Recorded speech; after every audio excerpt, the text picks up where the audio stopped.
ಆವಾಗ ನೀವು ಪ್ರಶ್ನೆ ಮಾಡಿಲ್ಲ, ಇದ್ದಕ್ಕಿದ್ದಾಗ ಇವತ್ತು ಪ್ರಶ್ನೆ ಮಾಡ್ತಾ ಇದ್ದೀರಲ್ಲ. ತಮ್ಮದೇ ಸರ್ಕಾರ ಇತ್ತಿಲ್ಲ. 2022 ಇಟ್ಕೊಂಡು 24ವರೆಗೂ ತಮ್ಮದೇ ಸರ್ಕಾರ ಇತ್ತು. ಕೇಂದ್ರದಲ್ಲೂ ತಮ್ಮ ಸರ್ಕಾರ ಇತ್ತು. 2014 ಇಟ್ಕೊಂಡು 19ವರೆಗೂ ಕೇಂದ್ರದಲ್ಲಿ ನಿಮ್ಮ ಸರ್ಕಾರ ಇತ್ತು. ನೀವೇ ಇಲ್ಲೇ ಇದ್ರಿ. ಅವಾಗ ಏನಕ್ಕೆ ನೀವು ಮಾಡಿಲ್ಲ? ನೀವೇನಕ್ಕೆ ಮಾಡಿಲ್ಲ? ಅದಕ್ಕೆ ಕೂತ್ಕೊ ಹೇಳ್ತೀನಿ.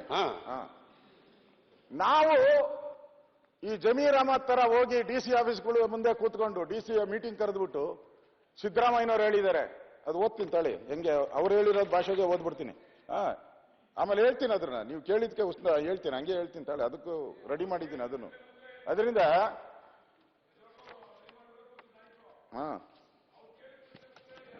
ಆರಾಮ್ಸೆ ಹೇಳ್ತೀನಿ, ಅದನ್ನು ಬರ್ಕೊಂಬಂದಿದ್ದೀನಿ.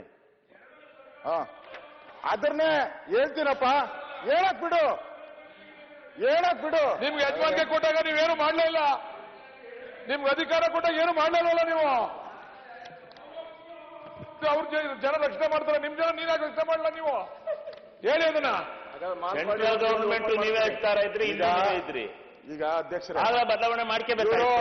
ಮಧ್ಯೆ ಮಾತಾಡಿದ್ರೆ ನಾನು ಗೌರವಾನ್ವಿತ ಜಮೀರ್ ಅಹಮದ್ ಅವ್ರು ಏನ್ ಹೇಳಿದ್ದಾರೆ ಅದಕ್ಕೆ ನಾನು ಬರ್ಕೊಂಬಂದಿದ್ದೀನಿ. ಇದೆ ಮುಂದೆ ಬರ್ತೈತೆ ಅದು. ಅಲ್ಲಿವರೆಗೂ ಸಮಾಧಾನವಾಗಿರಿ. ನಂದು ಫ್ಲೋ ಆಗೋದು ಬೇಡ ಅಂತ ಕಂಟಿನ್ಯೂಸ್ ಓದ್ತಾ ಇದ್ದೀನಿ. ಸಮಯ ಕಡಿಮೆ ಇದೆ ಅದಕ್ಕೋಸ್ಕರ.